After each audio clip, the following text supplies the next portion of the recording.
大家好，歡迎收睇我嘅頻道超曲潮煮。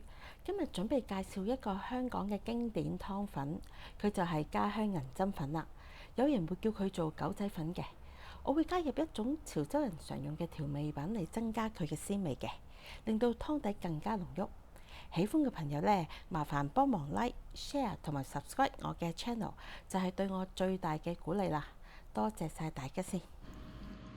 材料有銀針粉、肉碎、冬菇、蝦米、菜脯、蒜頭、乾葱、薑同埋葱嘅。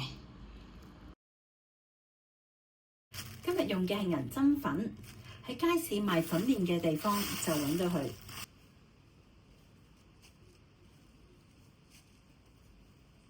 整銀針粉第一件事就係浸咗冬菇先。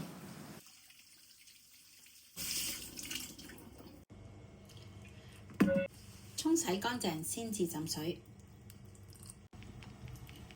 水多啲都唔緊要嘅，然後由佢浸一陣。蝦米一樣，沖洗乾淨先至浸。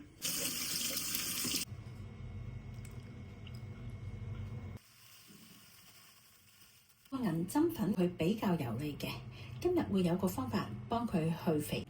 方法就係用鷹粟粉啦，將啲鷹粟粉平均咁樣灑喺銀針粉上面，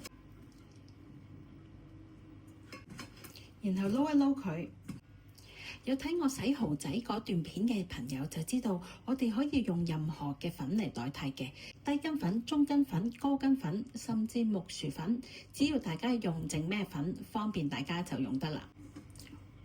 好，而家啲油分俾鷹粟粉佢吸住晒，一陣間一沖水就去晒肥膩啦。咁沖一沖水。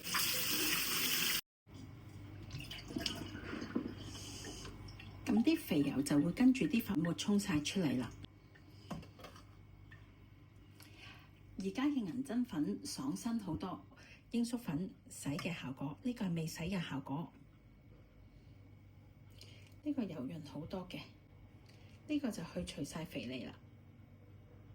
今日用嘅係梅頭，然後叫檔主幫忙攪碎佢。佢嘅調味係鹽、糖、生抽、魚露、鷹粟粉。落咗鷹粟粉，啲肉就會更加鬆化，唔會死實嘅。少少胡椒粉，最後就係水啦。將所有嘅調味料撈一撈勻勻佢。將調味料混合好之後，加埋肉碎落去，順時針方向撈勻佢。只要啲肉碎吸收晒啲調味汁，好似呢個效果咁樣，咁調味個部分就完成啦。然後醃佢5分鐘。我哋而家去預備配料。菜脯有好多種嘅，我今日揀嘅係甜菜脯，佢嘅顏色帶淺黃，通常越深色就越濃味嘅。處理菜脯好簡單，沖洗下佢就得啦。洗嘅時候可以注意下，如果見到呢啲黑色嘅部分，你可以刮下佢，攞刀仔嚟得。啲污漬一刮就走㗎。我買嘅甜菜脯，因為佢唔係太鹹啊，所以我揸乾佢嘅水分就可以切粒啦，唔需要浸水。菜脯通常係條狀嘅，掹一掹開佢，整扁佢先，然後切成條，再切粒。咁嘅菜脯就啱啱好，唔會太大，又唔會太碎。呢個係冬菇浸咗1個鐘頭嘅效果，佢發到脹晒嘅。你撳一撳佢，個菇身軟身啦，咁就可以切啦。然後將冬菇揸一揸啲水分去。浸冬菇嘅水我哋唔好嘥，攞嚟做銀針粉嘅上湯。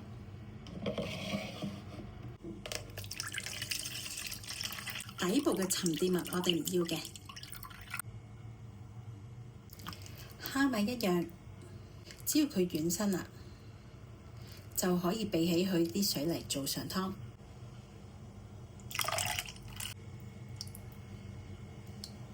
菇嘅定唔要，先將佢開半，切成片，然後切絲。蝦米剁幾下，唔使切太碎嘅，剁到佢有啲一粒粒，有啲咁多蓉，好似呢個效果咁，就有晒咬口啦，最好食啦。乾葱洗乾淨之後拍一拍，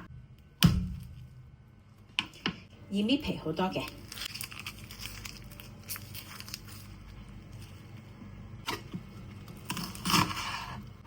然後將佢切碎，剁成咁樣就用得啦。葱去咗佢嘅根部之後，就切成葱花，剁埋蒜蓉就搞掂啦。所有配料齊備晒，煮得，然後開細火，就白鑊落菜脯，唔需要落油嘅。落咗鑊之後，由佢興一陣先。你會聽到吱吱喳喳聲嘅，佢而家蒸發緊啲水分，然後你開始見到佢冒煙啦。翻開佢另外一邊，由得佢繼續看一看。同樣係見到有煙出啦，你先至炒佢。只要整熱佢，收乾晒水分，咁就得啦。咁樣看出嚟嘅菜脯咧，冇油膩感，又清又爽，好好食嘅。基本上你 feel 到佢已經喺度彈下啦，喺個鑊度，咁其實就 OK 啦。可以熄火。怕鹹嘅朋友咧，可以而家試一試味。如果佢啱味嘅話，就唔需要落任何調味。假設你覺得佢鹹嘅話，你可以趁熱撈少少糖，然後開大火，個鑊熱咗就可以落油。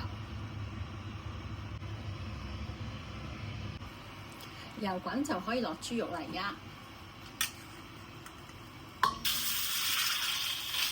落咗豬肉之後，就將佢仲壓扁佢，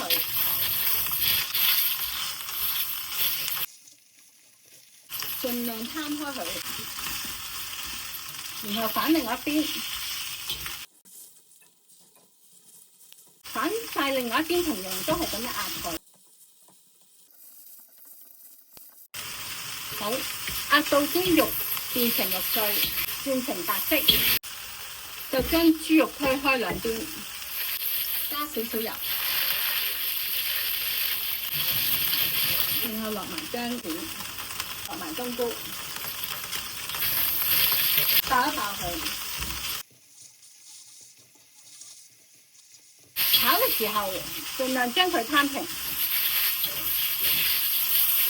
見到啲冬菇布滿咗油份啦，就可以落蝦米、乾葱同埋蒜蓉，兜勻佢。所有嘅材料都發出咗香味啦，就可以落水。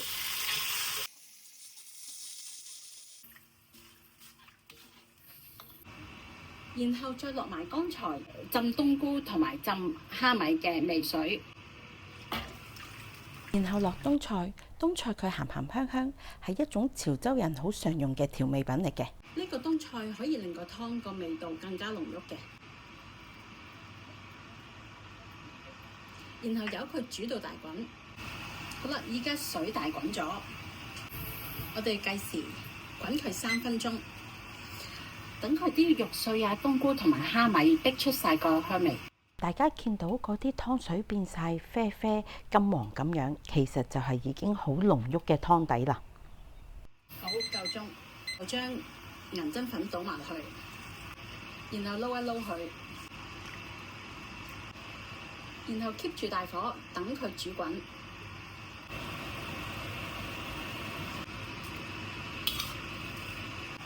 湯開始滾啦，中間都起咗泡，就可以試一試味。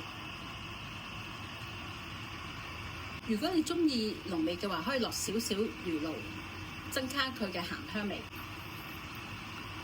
你想銀針粉佢有煙韌感嘅話，佢滾起咗就可以熄火噶啦，因為佢就會較腍身。睇下你中意食邊種質感。熄咗火之後，揼埋葱花，夾埋薑片。